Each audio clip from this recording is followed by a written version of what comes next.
Hi all, ഞാൻ ശങ്കർ രാജ്. കഴിഞ്ഞ ക്ലാസ്സിൽ നമ്മൾ പ്രോഗ്രാമിംഗ് ലാംഗ്വേജുകളുമായിട്ട് ബന്ധപ്പെട്ട കുറച്ച് കാര്യങ്ങൾ ഡിസ്കസ് ചെയ്തു. ഇന്ന് സി പ്രോഗ്രാമിംഗ് ലാംഗ്വേജിലേക്ക് നമ്മൾ കുറച്ച് കൂടുതലായി കടന്നു ചെല്ലുകയാണ്. സി എന്ന് പറയുമ്പോൾ പ്രോഗ്രാമിംഗ് ലാംഗ്വേജ് വേൾഡിൽ ഏറ്റവും അടിസ്ഥാനപരമായിട്ടുള്ളത്, എന്നാൽ ഏറ്റവും കൂടുതൽ റെവല്യൂഷണറി ആയിട്ടുള്ള ചേഞ്ചസ് വരുത്തിയിട്ടുള്ളതുമായിട്ടുള്ള ഒരു ലാംഗ്വേജാണ്. 1970s ബെൽ ലബോറട്ടറിയിൽ വെച്ച് ഡെന്നീസ് റിച്ചിയുടെ നേതൃത്വത്തിൽ രൂപപ്പെടുത്തിയെടുത്തതാണ് സി എന്ന് പറയുന്ന പ്രോഗ്രാമിംഗ് ലാംഗ്വേജ്. നമുക്കെല്ലാം അറിയാമായിരിക്കാം യുണിക്സ് എന്ന് പറയുന്ന ഓപ്പറേറ്റിംഗ് സിസ്റ്റത്തെ പറ്റിയിട്ട്.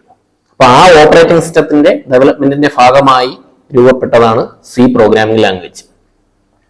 ആ സി എന്ന് പറയുന്ന പ്രോഗ്രാമിംഗ് ലാംഗ്വേജ് രൂപപ്പെടുത്തിയപ്പോൾ അത് ഇത്രത്തോളം വലിയ മാറ്റങ്ങൾ പ്രോഗ്രാമിംഗ് മേഖലയിൽ കൊണ്ടുവരുമെന്ന് ഡെന്നീസ് റിച്ച് പോലും പ്രതീക്ഷിച്ചിരുന്നില്ല എന്നുള്ളതാണ് വാസ്തവം. ഇതിന്റെ അനുബന്ധമായിട്ട് നമ്മൾ പറയുകയാണെങ്കിൽ സി പ്രോഗ്രാമിംഗിന്റെ ഏറ്റവും വലിയ സംഭാവനകളിൽ ഒന്ന് പോർട്ടബിലിറ്റി എന്ന് പറയുന്ന ഫീച്ചറാണ്. പോർട്ടബിലിറ്റി എന്താണ്? പോർട്ടബിലിറ്റി എന്ന് ചോദിച്ചു കഴിഞ്ഞാൽ, എന്റെ സിസ്റ്റത്തിൽ ഉള്ള ഓപ്പറേറ്റിംഗ് സിസ്റ്റം വിൻഡോസ് ആണെന്നിരിക്കട്ടെ, എന്റെ സിസ്റ്റത്തിൽ സി പ്രോഗ്രാമിംഗ് ലാംഗ്വേജ് ഉപയോഗിച്ച് ഒരു പ്രോഗ്രാം ഞാൻ എഴുതിയാൽ മറ്റൊരു സിസ്റ്റത്തിൽ ഉബുണ്ടു എന്ന് പറയുന്ന പ്ലാറ്റ്ഫോം അല്ലെങ്കിൽ ഓപ്പറേറ്റിംഗ് സിസ്റ്റം, പ്ലാറ്റ്ഫോം എന്ന് ഇവിടെ ഉദ്ദേശിക്കുന്നത് ഓപ്പറേറ്റിംഗ് സിസ്റ്റത്തെയാണ്, ആ ഒരു പ്ലാറ്റ്ഫോമിൽ വർക്ക് ചെയ്യുന്ന കമ്പ്യൂട്ടറിലും വിൻഡോസ് അടിസ്ഥാനമായിട്ടുള്ള എന്റെ സിസ്റ്റത്തിൽ എഴുതിയ പ്രോഗ്രാമിന് വർക്ക് ചെയ്യാൻ കഴിയും.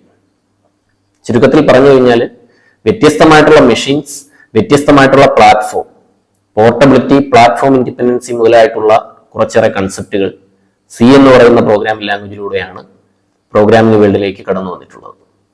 പിന്നെ ഇതൊരു മിഡ് ലെവൽ ലാംഗ്വേജ് ആണ്. ഹൈ ലെവൽ ലാംഗ്വേജസിന്റെയും ലോ ലെവൽ ലാംഗ്വേജസിന്റെയും ഫീച്ചേഴ്സ് ഉൾക്കൊള്ളുന്നതാണ് സി എന്ന് പറയുന്ന പ്രോഗ്രാമിംഗ് ലാംഗ്വേജ്. അതോടൊപ്പം തന്നെ സ്പീഡ് ആൻഡ് എഫിഷ്യൻസി, അതായത് വേഗതയും കാര്യക്ഷമതയും സി എന്ന് പറയുന്ന പ്രോഗ്രാമിംഗ് ലാംഗ്വേജിന് വളരെ കൂടുതലായിട്ട് തന്നെ ഉണ്ട്. ഈ ഒരു പാത പിന്തുടർന്ന് തന്നെയാണ് പിന്നീടുള്ള സി ഷാർപ്പ് ആയാലും ഒബ്ജക്റ്റീവ് സി ആയാലും ജാവ, പേൾ മുതലായിട്ടുള്ള പ്രോഗ്രാമിംഗ് ലാംഗ്വേജുകളൊക്കെ ഒരുപാട് ഡെവലപ്പ് ചെയ്ത് വന്നിട്ടുള്ളത്. ഇനിയുള്ള ഫീച്ചേഴ്സിനെ പറ്റി നമ്മൾ പറയുകയാണെങ്കിൽ മറ്റൊരു പ്രധാനപ്പെട്ട കാര്യമാണ് പോയിന്റേഴ്സ് സിയിൽ മാത്രമല്ല ഉള്ളത്. C++, ജാവ മുതലായിട്ടുള്ള പ്രോഗ്രാമിംഗ് ലാംഗ്വേജസ് മനസ്സിലാക്കുന്ന ആൾക്കാർക്ക് ക്ലിയർ ആകുന്ന ഒരു പോയിന്റ് ഉണ്ട്. ജാവയിൽ പോയിന്റേഴ്സ് ഇല്ല, എന്നാൽ C++ൽ പോയിന്റേഴ്സ് ഉണ്ട്. അത് അതത് ലാംഗ്വേജുകൾ കവർ ചെയ്യുന്ന ക്ലാസ്സുകളിൽ നമുക്ക് കൂടുതലായിട്ട് വിശദീകരിക്കാം. പിന്നെ സിയുടെ ലൈബ്രറി എന്ന് പറഞ്ഞു കഴിഞ്ഞാൽ വളരെ റിച്ച് ആണ്. കഴിഞ്ഞ ക്ലാസ്സിൽ തന്നെ ഞാൻ പറഞ്ഞിട്ടുണ്ടായിരുന്നു, നമ്മുടെ സാധാരണ സംസാര ഭാഷകൾ പോലെ ഈ പ്രോഗ്രാമിംഗ് ലാംഗ്വേജസിനും അവയുടേതായിട്ടുള്ള വൊക്കാബുലറി, വേർഡുകൾ പോലുള്ള കുറച്ച് കൺസെപ്റ്റുകളുണ്ട്. അത്തരത്തിൽ ഓരോ പ്രോഗ്രാമിംഗ് ലാംഗ്വേജിനും ഒരു ലൈബ്രറി പ്രൊവൈഡ് ചെയ്യുന്നുണ്ട്. ഈ ലൈബ്രറിയിൽ പറഞ്ഞിരിക്കുന്നത് കുറേയേറെ ഫങ്ഷൻസ്, അതോടൊപ്പം തന്നെ കുറേയേറെ സ്ട്രിംഗ് റിലേറ്റഡ് ആയിട്ടുള്ള കാര്യങ്ങൾ. എന്താണ് സ്ട്രിംഗ് എന്നുള്ളതൊക്കെ നമുക്ക് പിന്നീട് ഡിസ്കസ് ചെയ്യാം.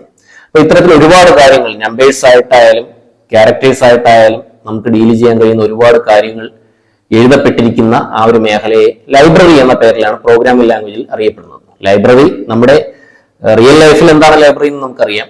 അതിന്റെ ഒരു ഡിജിറ്റൽ വേർഷൻ അല്ലെങ്കിൽ ഓരോ പ്രോഗ്രാമിംഗ് ലാംഗ്വേജുമായിട്ട് ബന്ധപ്പെട്ടിട്ടുള്ള ഒരു വേർഷൻ, ആ ഒരു ലൈബ്രറി സി എന്ന് പറയുന്ന പ്രോഗ്രാമിംഗ് ലാംഗ്വേജിനുണ്ട്. അത് വളരെ റിച്ച് ആയിട്ടുള്ള ഒരു കൺസെപ്റ്റാണ് സി ലൈബ്രറി എന്ന് പറയുമ്പോൾ. റിക്കേർഷൻ എന്ന് പറയുന്ന മറ്റൊരു കൺസെപ്റ്റ്. റിക്കേർഷനെ പറ്റി പറയുമ്പോൾ പലർക്കും ഫംഗ്ഷൻ എന്ന് പറയുന്ന കൺസെപ്റ്റ് സുപരിചിതമായിരിക്കും. ഒരു പർട്ടിക്കുലർ ടാസ്ക് ചെയ്യുന്നതിന് വേണ്ടിയിട്ട് നമ്മൾ എഴുതുന്ന ഒരു ബ്ലോക്ക് ഓഫ് കോഡ്, ഒരു ഫംഗ്ഷൻ, അതിനെ തന്നെ കോൾ ചെയ്യുന്ന ആ ഒരു പ്രോസസ്സിനെയാണ് റിക്കേർഷൻ എന്ന് പറയുന്നത്. ഈ റിക്കേർഷൻ എന്ന് പറയുന്ന കൺസെപ്റ്റും സിയിൽ നിലവിലുണ്ട്. പിന്നെ കേസ് സെൻസിറ്റിവിറ്റി. കേസ് എന്നിവിടെ ഉദ്ദേശിക്കുന്നത് അപ്പർ കേസ് അല്ലെങ്കിൽ ലോവർ കേസ് എന്നുള്ളതാണ്. നമ്മൾ ഇംഗ്ലീഷിൽ ക്യാപിറ്റൽ ലെറ്റേഴ്സ് ഉപയോഗിച്ച്, അതായത് അപ്പർ കേസിൽ ഹലോ എന്ന് എഴുതുന്നതും ലോവർ കേസിൽ ഹലോ എന്ന് എഴുതുന്നതും രണ്ട് ഡിഫറെന്റ് ഒബ്ജക്ട്സ് ആയിട്ടാണ്. ഒബ്ജക്ട്സ് എന്ന് നമുക്കിവിടെ സിയിൽ പറയാൻ കഴിയില്ല, എന്നിരുന്നാലും രണ്ട് ഡിഫറെന്റ് ആയിട്ടുള്ള വേർഡുകളായിട്ടാണ് സി പോലുള്ള പ്രോഗ്രാമിംഗ് ലാംഗ്വേജുകൾ ഡീൽ ചെയ്യുന്നത്. സി മാത്രമല്ല, C++ ആയാലും ജാവ ആയാലും പൈത്തൺ ആയാലും എല്ലാം കേസ് സെൻസിറ്റീവ് ലാംഗ്വേജസ് ആണ്. ക്യാപിറ്റൽ ലെറ്ററിൽ നമ്മൾ എഴുതുന്നത്, അതായത് അപ്പർ കേസിൽ എഴുതുന്നതും സ്മോൾ ലെറ്റേഴ്സിൽ എഴുതുന്നതും ലോവർ കേസിൽ എഴുതുന്നതുമായിട്ടുള്ള വേർഡുകൾ ഡിഫറെന്റ് എൻറ്റിറ്റീസ് ആയിട്ടാണ് ട്രീറ്റ് ചെയ്യപ്പെടുന്നത്. പക്ഷെ HTML വ്യത്യസ്തമാണ്. HTML കേസ് ഇൻസെൻസിറ്റീവ് ആണ്. HTML നമ്മൾ ഈ പറയുന്നത് പോലെ ക്യാപിറ്റൽ ലെറ്റർ ഉപയോഗിച്ചാലും സ്മോൾ ലെറ്റർ ഉപയോഗിച്ചാലും ഒട്ടേറെ ഫംഗ്ഷനാലിറ്റീസ് സെയിം എൻറ്റിറ്റി ആയിട്ട് തന്നെയാണ് കൺസിഡർ ചെയ്യപ്പെടുന്നത്. പിന്നെ എക്സ്റ്റെൻഡബിൾ ആണ്. സി പ്രോഗ്രാംസ് വളരെയധികം എക്സ്റ്റെൻഡബിൾ ആണ്. നമ്മളൊരു പ്രോഗ്രാം എഴുതി കഴിഞ്ഞാൽ തന്നെ നമുക്ക് അതിലേക്ക് അഡീഷണൽ ഫംഗ്ഷൻസ്, മറ്റ് പുതിയ കൺസെപ്റ്റുകളൊക്കെ വെച്ച് പിന്നീട് ഫ്യൂച്ചറിൽ എക്സ്റ്റെൻഡ് ചെയ്യാൻ കഴിയും ഒരുപാടായിട്ട്. സി എന്ന് പറയുന്ന ഈ ഒരു പ്രോഗ്രാമിംഗ് ലാംഗ്വേജിന്റെ രൂപീകരണത്തിന് ശേഷം ബാക്കിയുള്ള പ്രോഗ്രാമിംഗ് വേൾഡിൽ ഒരുപാട് ചേഞ്ചസ് ഉണ്ടായി എന്ന് ഞാൻ പറഞ്ഞിട്ടുണ്ടായിരുന്നു. ബി എന്ന നേരത്തെ രൂപകൽപ്പന ചെയ്യപ്പെട്ട പ്രോഗ്രാമിംഗ് ലാംഗ്വേജിൽ നിന്ന് അതിന്റെ ഒരു അടിസ്ഥാനത്തിൽ രൂപപ്പെടുത്തിയെടുത്തതാണ് സി. ഈ സിയുടെ അടിസ്ഥാനത്തിൽ പിന്നീട് കുറേയേറെ പ്രോഗ്രാമിംഗ് ലാംഗ്വേജുകൾ വന്നു. ഇപ്പോൾ വരുന്ന പ്രോഗ്രാമിംഗ് ലാംഗ്വേജുകളായാൽ പോലും സിയുടെ സ്വാധീനം വളരെ പ്രകടമായിട്ട് തന്നെയുണ്ട്. സിയിൽ എഴുതിയിരിക്കുന്ന കൺസെപ്റ്റുകൾ അല്ലെങ്കിൽ സിയിൽ അദ്ദേഹം ഉൾപ്പെടുന്ന ആ ടീം രൂപപ്പെടുത്തിയെടുത്തിട്ടുള്ള ആശയങ്ങൾ എങ്ങനെയാണ് ഇത്രത്തോളം വലിയൊരു മാറ്റത്തിലേക്ക് കൊണ്ടുവന്നത് എന്ന് മനസ്സിലാവണമെങ്കിൽ ബാക്കിയുള്ള പ്രോഗ്രാമിംഗ് ലാംഗ്വേജ് സെഷനുകൾ നമ്മൾ കവർ ചെയ്യേണ്ടിയിരിക്കുന്നു. പിന്നെ മറ്റൊരു കാര്യം, യുണിക്സ് ഓപ്പറേറ്റിംഗ് സിസ്റ്റത്തിന്റെ സ്മൂത്ത് ആയ ഒരു റീഇൻസ്റ്റാളേഷൻ അല്ലെങ്കിൽ റീലോഞ്ചിങ്ങിന് വേണ്ടിയിട്ടാണ് സി രൂപപ്പെടുത്തിയെടുത്തതെങ്കിലും പിൽക്കാലത്ത് application development, game development, system software development മുതലായിട്ടുള്ള പല മേഖലകളിലും സി പ്രോഗ്രാമിംഗ് വളരെ ശ്രദ്ധ നേടിയിരുന്നു. ആപ്പിൾ ഒബ്ജക്റ്റീവ് സി യൂസ് ചെയ്യുന്നുണ്ട്. സിയുടെ ഒരു എക്സ്റ്റൻഷനാണ് ഒബ്ജക്റ്റീവ് സി. അതോടൊപ്പം തന്നെ സി ഷാർപ്പ് പോലുള്ള കൺസെപ്റ്റുകൾ, ഇതെല്ലാം സിയെ ബേസ് ചെയ്തിട്ട് വന്നിട്ടുള്ളതാകുന്നു. നമുക്കിനി ഒരു വിഷ്വൽ പ്രസന്റേഷനാണ് ഉള്ളത്. അതിൽ സിയുടെ ബേസിക് ആർക്കിടെക്ചർ, ഓരോ കൺസെപ്റ്റ്സും എങ്ങനെയാണ് അവിടെ സിയിൽ ഡെവലപ്പ് ചെയ്തു വരുന്നത്, അല്ലെങ്കിൽ സി പ്രോഗ്രാമിന്റെ ആ ഒരു ബേസിക് സ്ട്രക്ചർ എങ്ങനെയാണ് മുതലായ കാര്യങ്ങളെല്ലാം ഈ വിഷ്വൽ റെപ്രസെന്റേഷനിൽ ഞാൻ എക്സ്പ്ലെയിൻ ചെയ്യുന്നുണ്ട്. അതുമായി ബന്ധപ്പെട്ട് ബാക്കിയുള്ള ഡൗട്ട്സോ കാര്യങ്ങളോ എന്തെങ്കിലുമൊക്കെ ഉണ്ടെങ്കിൽ നിങ്ങൾക്ക് കമന്റ് ആയിട്ട് ചാനലിൽ രേഖപ്പെടുത്താവുന്നതാണ്. അതിനുശേഷം നെക്സ്റ്റ് ക്ലാസ് മുതൽ നമുക്ക് എങ്ങനെയാണ് ഒരു പ്രോഗ്രാം റൺ ചെയ്യുന്നത്, ഒരു പ്രോഗ്രാം കൺസോളിൽ എഴുതി അത് റൺ ചെയ്യുമ്പോൾ അതിന്റെ വർക്കിംഗ് എങ്ങനെയാണ്, ഇത്തരത്തിലുള്ള ഒരുപാട് കാര്യങ്ങളിലേക്ക് നമുക്ക് കടന്നു പോകേണ്ടതുണ്ട്. പലപ്പോഴും നമ്മൾ ഈ പ്രോഗ്രാമിംഗ് ലാംഗ്വേജ് പഠിപ്പിക്കുമ്പോൾ കുറെ തിയറി കൺസെപ്റ്റ്സ് ബോർഡിൽ എഴുതിയിട്ട് പഠിപ്പിക്കുന്ന ഒരു ട്രഡീഷണൽ ആയിട്ടുള്ള ഒരു രീതിയുണ്ട്. അങ്ങനെ നമ്മൾ എഴുതി പഠിക്കുന്നത് കൊണ്ട് കുറച്ച് തിയറി ക്വസ്റ്റ്യൻസ് നമുക്ക് അറ്റൻഡ് ചെയ്യാം, അല്ലെങ്കിൽ തിയററ്റിക്കൽ ആയിട്ടുള്ള കൺസെപ്റ്റ് നമുക്ക് ഗ്രാസ്പ് ചെയ്യാം എന്നുള്ളതിലുപരി ഇതിന്റെ ബാക്ക്ഗ്രൗണ്ട് വർക്കിങ്ങിനെ പറ്റിയിട്ട് പലപ്പോഴും സ്റ്റുഡൻസ് ആയാലും ഈ പ്രൊഫഷണൽസിനായാലും ചില സാഹചര്യങ്ങളിൽ ഒരു ആശയക്കുഴപ്പം വരാറുണ്ട്. അക്കാദമിക്സ്, നമ്മളിപ്പോൾ ഡിഗ്രി അല്ലെങ്കിൽ ഈ പറയുന്ന എഞ്ചിനീയറിംഗ് പോലുള്ള കോഴ്സുകൾ കുറെ തിയററ്റിക്കലായിട്ട് പഠിച്ചു വെച്ചതിന് ശേഷം ഇതിന്റെ ശരിക്കുമുള്ള പ്രാക്ടിക്കൽ അല്ലെങ്കിൽ ഇതിന്റെ റിയൽ എക്സിസ്റ്റൻസ് എങ്ങനെയാണെന്നുള്ളത് മനസ്സിലാക്കുന്നത് പലപ്പോഴും ഏതെങ്കിലും ഒരു പ്രൊജക്റ്റിൽ വർക്ക് ചെയ്യാനൊക്കെ കയറുമ്പോഴാണ്. സി മാത്രമല്ല, മറ്റേത് പ്രോഗ്രാമിംഗ് ലാംഗ്വേജ് ആയാലും. അതുകൊണ്ട് തന്നെ എന്റെ ക്ലാസ്സുകളിൽ ഈ പറയുന്ന പ്രോഗ്രാംസ് റൺ ചെയ്ത് എക്സ്പ്ലെയിൻ ചെയ്യുന്ന ഒരു രീതിയായിരിക്കും. സി ആയാലും ഇനി വരാൻ പോകുന്ന C++, ജാവ, പൈത്തൺ പോലായിട്ടുള്ള എല്ലാ പ്രോഗ്രാമിംഗ് ലാംഗ്വേജസിന്റെ സെഷനിൽ നമ്മൾ കവർ ചെയ്യാൻ ഉദ്ദേശിക്കുന്നത്. അപ്പൊ ഇന്നത്തെ ഈ സെഷൻ, ഇനി നമുക്ക് വരാൻ പോകുന്ന വിഷ്വൽ പ്രസന്റേഷനിൽ എന്തെങ്കിലും ആശയക്കുഴപ്പങ്ങളോ സംശയങ്ങളോ കാര്യങ്ങളോ എല്ലാം ഉണ്ടെങ്കിൽ നിങ്ങൾക്ക് തീർച്ചയായിട്ടും കമന്റ് രേഖപ്പെടുത്താവുന്നതാണ്. ഇനി നമുക്ക് നമ്മുടെ വിഷ്വൽ റെപ്രസെന്റേഷനിലേക്ക് കടക്കാം. ഇപ്പോൾ നമ്മൾ ആദ്യമായിട്ട് കടന്നു ചെല്ലുന്നത് അല്ലെങ്കിൽ പരിശോധിക്കുന്നത് സി പ്രോഗ്രാമിംഗിന്റെ ആർക്കിടെക്ചറിനെ പറ്റിയിട്ടാണ്. ഞാൻ ആ ഇമേജ് ഓപ്പൺ ചെയ്യാം.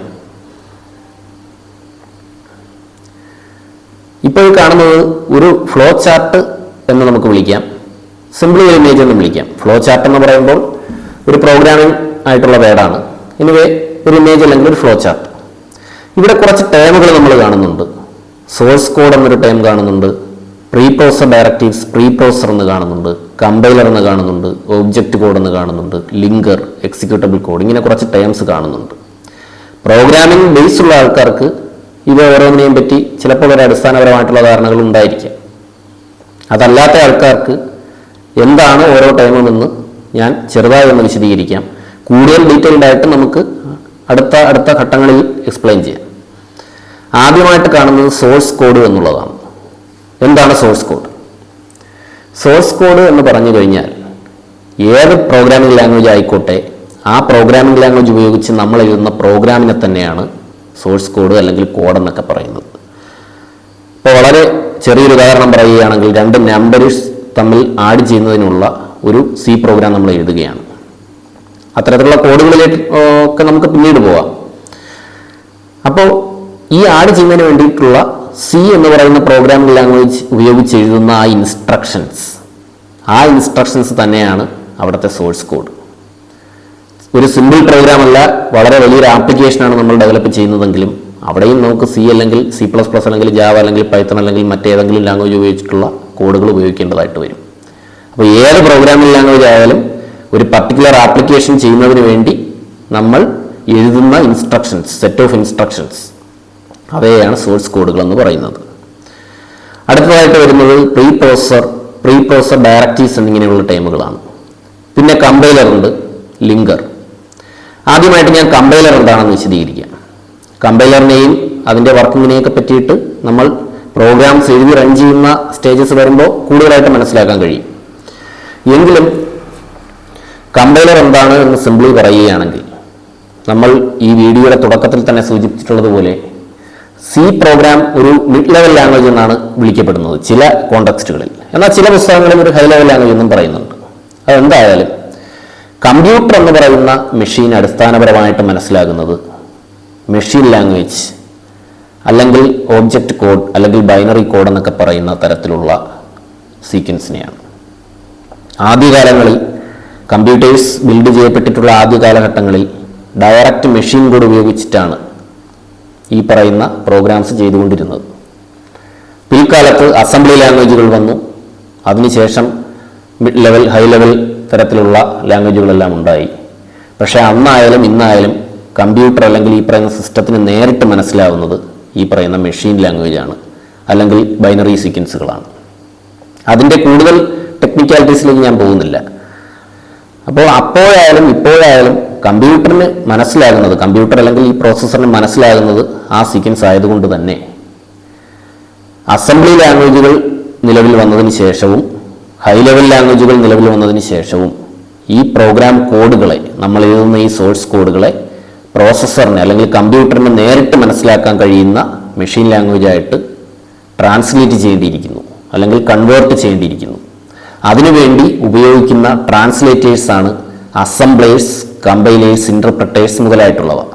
ഞാൻ ഇടയ്ക്ക് സൂചിപ്പിച്ച അസംബ്ലി ലാംഗ്വേജസിനെ മെഷീൻ ലാംഗ്വേജിലേക്ക് ട്രാൻസ്ലേറ്റ് ചെയ്യാൻ ഉപയോഗിക്കുന്ന ട്രാൻസ്ലേറ്ററിനെയാണ് അസംബ്ലർ എന്ന് പറയുന്നത്.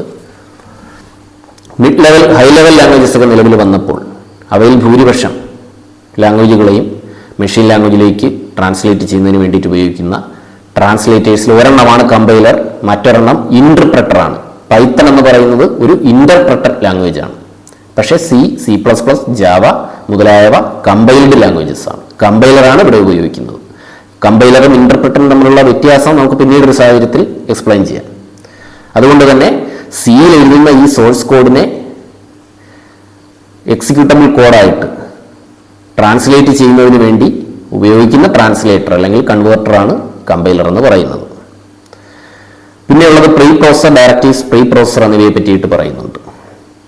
പ്രീ പ്രോസസേഴ്സ് എന്ന് പറയുമ്പോൾ ഇത് ട്രാൻസ്ലേറ്റ് ചെയ്യുന്നതിന് മുമ്പ്, കമ്പൈലേഷന് സമർപ്പിക്കുന്നതിന് മുമ്പ് ചില കാര്യങ്ങൾ നമ്മുടെ പ്രോഗ്രാമിലേക്ക് എക്സ്പോസ് ചെയ്യേണ്ടതുണ്ട്. അതിനുവേണ്ടി ഉപയോഗിക്കുന്ന പ്രോഗ്രാമാണ് പ്രീ പ്രോസസർ. കുറച്ച് എക്സ്പ്ലനേഷൻ ഞാനിത് കഴിഞ്ഞു തരാം. അത് കഴിഞ്ഞ് ലിങ്കർ, ഈ പറയുന്ന ഒബ്ജക്റ്റ് കോഡിനെ എക്സിക്യൂട്ടബിൾ കോഡാക്കുന്നതിന് മുന്നേ കുറച്ച് അഡീഷണൽ ആയിട്ടുള്ള കാര്യങ്ങൾ ആഡ് ചെയ്യുന്നതിന് വേണ്ടിയിട്ടാണ് ലിങ്കർ ഉപയോഗിക്കുന്നത്. ലിങ്കറിനെ പറ്റിയിട്ടുള്ള ടെക്നിക്കൽ എക്സ്പ്ലനേഷനും ഇപ്പോൾ വരുന്നുണ്ട്. അപ്പോൾ ബേസിക് ആയിട്ടുള്ള ഒരു സി പ്രോഗ്രാമിങ്ങിൻ്റെ ആർക്കിടെക്ചർ ഇങ്ങനെയാണ്. അതിൽ തന്നെ പ്രോഗ്രാമിംഗ് ബേസ് ഇല്ലാത്ത ആൾക്കാർ ഏറ്റവും കൂടുതൽ ഫോക്കസ് ചെയ്യേണ്ടത് അല്ലെങ്കിൽ മനസ്സിലാക്കേണ്ടതായിട്ടുള്ള ഒരു പോയിന്റ് എന്ന് പറയുന്നത് കമ്പൈലേഴ്സിനെയും ലാംഗ്വേജ് ട്രാൻസ്ലേറ്റേഴ്സിനെയും പറ്റിയാണ്. അതോടൊപ്പം തന്നെ സോഴ്സ് കോഡ്. ഈ സോഴ്സ് കോഡ് എന്നൊക്കെ പേരിൽ നമ്മൾ ചിലപ്പോൾ ഹോളിവുഡ് സിനിമകളൊക്കെ കണ്ടിട്ടുള്ള ആൾക്കാർ ചിലപ്പോൾ കേട്ടിട്ടൊക്കെ ഉണ്ടായിരിക്കും. അത്തരത്തിൽ പേരുകളുള്ള ചില സിനിമകളൊക്കെ ഉണ്ട്. അതെന്ത് തന്നെയായാലും പ്രോഗ്രാമിംഗ് ലാംഗ്വേജിൻ്റെ ഇൻസ്ട്രക്ഷൻസിനെയാണ് സോഴ്സ് കോഡ് എന്ന് പറയുന്നത്. ഇനി ഞാൻ അതിൻ്റെ അടുത്ത സെക്ഷനിലേക്ക് കടക്കുകയാണ്. അടുത്ത പ്രധാനപ്പെട്ട സെക്ഷൻ എന്ന് പറയുമ്പോൾ സ്റ്റാൻഡേർഡ് ലൈബ്രറിയാണ്. സി പ്രോഗ്രാമിങ്ങിൻ്റെ സ്റ്റാൻഡേർഡ് ലൈബ്രറിയെയും അതോടൊപ്പം തന്നെ പ്രോഗ്രാമിൻ്റെ ബേസിക് സ്ട്രക്ചറിനെയും ചിത്രീകരിച്ചിരിക്കുന്ന ഒരു ഇമേജാണിത്. അതൊന്ന് ശ്രദ്ധിച്ചാൽ അറിയാം, ലൈബ്രറിയിൽ ഒരു ഡെഫിനിഷൻ കിടക്കുകയാണ്. Definition of header file. ഒന്നല്ല, ഒരുപാട് ഡെഫിനിഷൻസ് ഉണ്ടായിരിക്കും. ഇവിടെ വെറും ഒരു ഉദാഹരണം മാത്രം കാണിച്ചിരിക്കുകയാണ്. അത് കഴിഞ്ഞ് ആ ബ്ലൂ ബോക്സിൽ പ്രീ പ്രോസസർ ഡയറക്റ്റീവ് എന്ന് എഴുതിയിരിക്കുകയാണ്. നമ്മൾ തൊട്ട് മുമ്പ് പറഞ്ഞ അഡീഷണൽ എക്സ്പ്ലനേഷൻ ഞാൻ നൽകുമെന്ന് പറഞ്ഞ അതേ കൺസെപ്റ്റ്. പിന്നീട് പോകുന്നതാണ് ഒരു സി പ്രോഗ്രാം. അപ്പോൾ അവിടെ ഒന്ന് ശ്രദ്ധിച്ചാൽ #include stdio.h ഈ stdio.h എന്ന് പറയുന്നത് ഒരു ഹെഡർ ഫയലാണ്. ഒരുപാട് ഹെഡർ ഫയൽസ് ഉണ്ട്. അവയെ പറ്റിയിട്ട് നമുക്ക് എക്സ്പ്ലനേഷൻസ് പോകെ കിട്ടുന്നതായിരിക്കും. എങ്കിലും സ്റ്റാൻഡേർഡ് ഇൻപുട്ട് ഔട്ട്പുട്ട് എന്ന് പറയുന്ന ഒരു ഹെഡർ ഫയൽ, അതിൻ്റെ ചുരുക്കെഴുത്താണ് stdio. ആ ഹെഡർ ഫയലിനെ സ്റ്റാൻഡേർഡ് ലൈബ്രറിയിൽ നിന്ന് ഉൾപ്പെടുത്തുന്നതിന് വേണ്ടി എഴുതിയിരിക്കുന്ന കോഡാണ് ഹാഷ് ഇൻക്ലൂഡ്. ഇൻക്ലൂഡ് എന്ന് പറയുന്ന കോഡ് തന്നെ ഉൾപ്പെടുത്തുക എന്നുള്ളൊരു അർത്ഥത്തിലാണ്. പിന്നെ പ്രോഗ്രാമിൻ്റെ സ്ട്രക്ചറിലേക്ക് പോവുകയാണ്. അപ്പോൾ ഈ ഒരു പ്രീ പ്രോസസർ ഡയറക്റ്റീവ് ഉപയോഗിച്ച് ലൈബ്രറിയിൽ നിന്ന് ഒരു ഹെഡർ ഫയലിനെ നമ്മുടെ പ്രോഗ്രാമിലേക്ക് ഡ്രാഗ് ചെയ്തിടുകയാണ്, അല്ലെങ്കിൽ എക്സ്പോസ് ചെയ്യുകയാണ് എന്ന് നമുക്ക് പറയാൻ കഴിയും. അപ്പോൾ പ്രോഗ്രാമിൻ്റെ കോഡിന് വരുന്നുണ്ട് ആ ഇൻറ്റ് മെയിൻ എന്ന് പറയുന്ന ഒരു ഫംഗ്ഷൻ. ആ ഫംഗ്ഷനകത്ത് നമ്മൾ ബാക്കിയുള്ള കാര്യങ്ങളൊക്കെ എഴുതുന്നുണ്ട്. പക്ഷെ ആ എഴുതുന്ന കാര്യങ്ങളിൽ പലതും വർക്ക് ചെയ്യണമെങ്കിൽ ഓൾറെഡി സി പ്രോഗ്രാമിൻ്റെ സ്റ്റാൻഡേർഡ് ലൈബ്രറിയിൽ എഴുതിയിരിക്കുന്ന ചില കാര്യങ്ങൾ നമ്മൾ ഇങ്ങോട്ട് വരുത്തണം. മുകളിൽ നിന്ന്, അതായത് ആ റോസ് ബോക്സിൽ നിന്ന് ഈ പറയുന്ന ഓറഞ്ച് ബോക്സിലേക്ക് വരുത്തണം. അത് വരുത്തുക എന്ന് പറയുമ്പോൾ അവിടെയാണ് പ്രീ പ്രോസസർ ഡയറക്റ്റീവ്സിൻ്റെ ഉപയോഗം. പ്രീ പ്രോസസർ ഡയറക്റ്റീവ്സിനെ പറ്റിയിട്ട് നമുക്ക് കുറച്ച് കാര്യങ്ങൾ അഡീഷണൽ ആയിട്ട് നോക്കുകയാണെങ്കിൽ അതിൻ്റെ ഒരു ഡെഫിനിഷനും അതിൻ്റെ കീ ഫംഗ്ഷൻസും ഒക്കെ പറയുന്നുണ്ട്. ഇതിൽ നോക്കിക്കഴിഞ്ഞാൽ അറിയാം, preprocessor is a program that process input data to produce output for another program, most commonly a compiler. ആദ്യം ഞാൻ പറഞ്ഞ ഇമേജിലെ കമ്പൈലറിലേക്ക് സബ്മിറ്റ് ചെയ്യുന്നതിന് വേണ്ടിയിട്ട്, അല്ലെങ്കിൽ അതിൻ്റെ ഭാഗമായിട്ട് കുറച്ച് കാര്യങ്ങൾ ഉൾപ്പെടുത്തുന്നതിന് വേണ്ടി നമ്മൾ ഉപയോഗിക്കുന്ന ഒരു പ്രോഗ്രാമാണ്. ഇപ്പോൾ സി പോലുള്ള പ്രോഗ്രാമിംഗ് ലാംഗ്വേജുകളിൽ it interprets special directives line starting with a hash symbol. ഇപ്പോൾ നമ്മൾ കണ്ടു ഹാഷ് ഇൻക്ലൂഡ്. ഈ കാണുന്ന സിമ്പിൾ ഹാഷ് സിമ്പിൾ എന്നാണ് പറയുന്നത്. To perform tasks like including files, defining macros, enabling conditional compilation before the code is compiled. പല ടൈംസും ഒരുപാട് പേർക്ക് അൺഫെമിലിയർ ആയിരിക്കും എന്നെനിക്ക് മനസ്സിലാകുന്നു. എങ്കിലും ജസ്റ്റ് ഒരു ഇൻട്രൊഡക്ഷൻ ആയിട്ട് കണ്ടാൽ മതി ഇതിനെല്ലാം. അപ്പോൾ ഫയൽസ് ഇൻക്ലൂഡ് ചെയ്യുക എന്നുള്ള ആദ്യത്തെ പോയിന്റ് തന്നെ ശ്രദ്ധിക്കുക. ഫയൽസ് ഇൻക്ലൂഡ് ചെയ്യുന്നത് പോലുള്ള ടാസ്കുകൾ എവിടെ നിന്നാണ് ഈ ഫയൽസ് ഇൻക്ലൂഡ് ചെയ്യുന്നത്? നമ്മുടെ സ്റ്റാൻഡേർഡ് ലൈബ്രറിയിൽ നിന്ന്. അതായത് നമ്മളൊരു പ്രോഗ്രാം എഴുതുമ്പോൾ നമുക്ക് എന്ത് കാര്യത്തിനാണോ പ്രോഗ്രാം എഴുതുന്നത് അതുമായി ബന്ധപ്പെട്ടിട്ടുള്ള കുറേ ഫങ്ഷൻസ്, കുറേ ഫയലുകൾ, അല്ലെങ്കിൽ കുറേ സ്റ്റേറ്റ്മെന്റ്സ് ഒക്കെ നമ്മൾ എഴുതുന്നുണ്ട്. അതോടൊപ്പം തന്നെ പലപ്പോഴും സി പ്രോഗ്രാം അല്ലെങ്കിൽ മറ്റ് പ്രോഗ്രാമിംഗ് ലാംഗ്വേജസിന്റെ ലൈബ്രറിയിലുള്ള കുറേ കാര്യങ്ങളെ കൂടി നമുക്ക് ഡിപ്പെൻഡ് ചെയ്യേണ്ടതായിട്ട് വരും.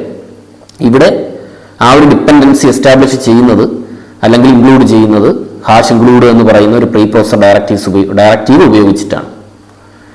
This results in an intermediate source file that the compiler can then process to create final executable program. അപ്പോൾ ഇത്തരത്തിൽ ഈ പ്രീ പ്രോസസർ എന്ന് പറയുന്ന പ്രോഗ്രാമിന്റെ സഹായത്തോടു കൂടി ഡയറക്റ്റീവ്സ് ഉപയോഗിച്ച് നമ്മുടെ പ്രോഗ്രാമിലേക്ക് നമ്മൾ വരുത്തുന്ന സി പ്രോഗ്രാമിന്റെ സ്റ്റാൻഡേർഡ് ലൈബ്രറിയിൽ കിടക്കുന്ന കൺസെപ്റ്റ്സ് എന്താണ്?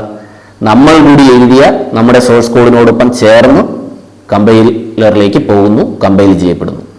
പിന്നെ അതിന്റെ ഫംഗ്ഷൻസിനെ പറ്റി പറയുന്നത് macro substitution, replaces a defined identifier with a value or a piece of code. ഒരു വാല്യൂ അല്ലെങ്കിൽ ഒരു പീസ് ഓഫ് കോഡ് നമുക്ക് മറ്റൊരു വാല്യൂ വെച്ച് റീപ്ലേസ് ചെയ്യുന്നതിനൊക്കെ വേണ്ടിയിട്ടാണ്. ഹാഷ് ഡിഫൈൻ എന്നുള്ള ഒരു പ്രീ പ്രോസസർ ഡയറക്റ്റീവാണ് അവിടെ യൂസ് ചെയ്യുന്നത്. പൈ, ഹാഷ് ഡിഫൈൻ പൈ 3.14 എന്നുള്ള ഒരു വാല്യൂ കൊടുത്തു കഴിഞ്ഞാൽ നമ്മുടെ പ്രോഗ്രാമിൽ നമ്മൾ എവിടെയെങ്കിലും പൈ എന്ന് എഴുതിയാൽ 3.14 എന്ന ഡിജിറ്റിലേക്ക് അത് ഓട്ടോമാറ്റിക്കലായിട്ട് ട്രാൻസ്ലേറ്റ് ചെയ്യപ്പെടും. പിന്നെ ഫയൽ ഇൻക്ലൂഡ് ചെയ്യുക, നമ്മൾ ഈ പറയുന്നത് പോലെ എന്താണ്, incorporates the contents of one file into another. ഒരു ഫയലിലുള്ള കാര്യങ്ങൾ മറ്റൊരെണ്ണത്തിലേക്ക് കൊണ്ടുവരിക പോലുള്ള കാര്യങ്ങൾ. കണ്ടീഷണൽ കമ്പൈലേഷൻ, ചില സർട്ടൺ ബ്ലോക്സ് ഓഫ് കോഡ് മാത്രം കമ്പൈലേഷൻ പ്രോസസ്സിന് വിധേയമാക്കുന്നതിന് വേണ്ടി നമ്മൾ എഴുതുന്ന ആ ഒരു പ്രോസസ്സ്. പിന്നെ മറ്റ് പല തരത്തിലുള്ള ഡയറക്റ്റീവ്സ് ഉണ്ട്, ഹാഷ് എറർ, ഹാഷ് പാറ്റ്മ, ഇങ്ങനെയൊക്കെയുള്ള കുറച്ച് കാര്യങ്ങളുണ്ട്. അതിൽ നമ്മൾ അക്കാദമിക് പർപ്പസിന് ഇങ്ങനെയുള്ള കാര്യങ്ങളൊന്നും നമ്മൾ കൂടുതൽ ബോധർ ചെയ്യേണ്ടതില്ല. എന്നാൽ റിയൽ ടൈം ഡെവലപ്മെന്റിൽ ഇതുപോലുള്ള കൺസെപ്റ്റുകളെല്ലാം പല സാഹചര്യങ്ങളിലും ആവശ്യമായിട്ട് വരും. പിന്നെ ഹെഡർ ഫയൽസിനെ പറ്റിയിട്ടുള്ള ഒരു സ്റ്റേറ്റ്മെന്റ് കൂടിയുണ്ട്. പലതരത്തിലുള്ള ഹെഡർ ഫയൽസിനെ പറ്റിയിട്ട് പറയുന്നുണ്ട്. സ്റ്റാൻഡേർഡ് ലൈബ്രറി ഹെഡേഴ്സ്, നമ്മൾ ഇത്രയും നേരം പറഞ്ഞുകൊണ്ടിരുന്ന ലൈബ്രറി, സ്റ്റാൻഡേർഡ് ലൈബ്രറിയിൽ നിന്ന് വരുത്തുന്ന ഹെഡർ ഫയൽസിനെ പറ്റിയിട്ടാണ് ആ പറയുന്നത്. സി സ്റ്റാൻഡേർഡ് ലൈബ്രറിയാണ് പ്രൊവൈഡ് ചെയ്യുന്നത്. കോമൺ ഫങ്ഷൻസ് ആൻഡ് മാക്രോസ്, പൊതുവായിട്ടുള്ള ചില ഫങ്ഷൻസ്, മാക്രോസ് ഒക്കെ ഉൾപ്പെടുത്തുന്നതിന് വേണ്ടിയിട്ടാണ് ഈ പറയുന്ന ഹെഡർ ഫയൽസ് നമ്മൾ യൂസ് ചെയ്യുന്നത്. ഇപ്പോൾ stdio.h സ്റ്റാൻഡേർഡ് ഇൻപുട്ട് ഔട്ട്പുട്ട് നമ്മൾ നേരത്തെ കാണിച്ച ഡമ്മി പ്രോഗ്രാമിൽ കണ്ടിട്ടുള്ളതാണ്. printf, scanf മുതലായിട്ടുള്ള സി പ്രോഗ്രാമിംഗ് സ്റ്റേറ്റ്മെന്റ്സ് ഒക്കെ ഈ ഹെഡർ ഫയൽ നമ്മുടെ പ്രോഗ്രാമിലേക്ക് നമ്മൾ ഇൻക്ലൂഡ് ചെയ്താൽ മാത്രമേ നമുക്ക് യൂസ് ചെയ്യാൻ പറ്റൂ. എന്താണ് പ്രിന്റ് ഓഫ് സ്കാൻഎഫ് എന്നൊക്കെ പിന്നീട് എക്സ്പ്ലെയിൻ ചെയ്യാം. പിന്നെ സ്റ്റാൻഡേർഡ് ലൈബ്രറി, എംഎലോക്ക്, എക്സിറ്റ് പോലൊക്കെ ഉള്ള ചില ഫങ്ഷൻസ് ആണ് ആ ഒരു ഹെഡർ ഫയലിൽ നമുക്ക് യൂസ് ചെയ്യാൻ കഴിയുന്നത്. math.h മാത്തമാറ്റിക്കൽ ഫങ്ഷൻസ് നമ്മുടെ പ്രോഗ്രാമിൽ ഇൻക്ലൂഡ് ചെയ്യുന്നതിന് വേണ്ടിയിട്ടാണ് ഈ ഹെഡർ ഫയൽ യൂസ് ചെയ്യുന്നത്. സൈൻ, കോസ് മുതലായ കാര്യങ്ങളെല്ലാം നമുക്കവിടെ കാണാൻ കഴിയും. പിന്നെ യൂസർ ഡിഫൈൻഡ് ഹെഡേഴ്സിനെ പറ്റിയിട്ടും ഇതിൽ സൂചിപ്പിച്ചിട്ടുണ്ട്.